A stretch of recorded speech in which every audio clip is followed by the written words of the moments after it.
German नशरियाती इदारे को interview देते हुए लेफ्टिनेंट जनरल आसिम बाजवा का कहना था कि दहशतगर्दों के खिलाफ जितना काम पाकिस्तान ने किया किसी और मुल्क ने नहीं किया, लेकिन दहशतगर्दी के खिलाफ जंग में पाकिस्तान को तनहा छोड़ दिया गया है। मगरिब की जानिब से पाकिस्तान पर इल्जामात ज्यादती है। दहशतगर्दी के खिलाफ जंग में बड़ी कुर्बानियों के बावजूद डू मोर का मुतालबा करना इम्तियाजी सलूक है।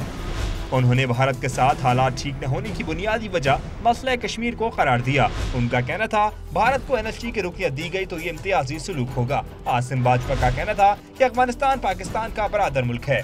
पाक अफगान बॉर्डर पर फायरिंग का तबादला हुआ, लेकिन उससे बातचीत जारी है और अभी बॉर्डर मैनेजमेंट का काम जारी है।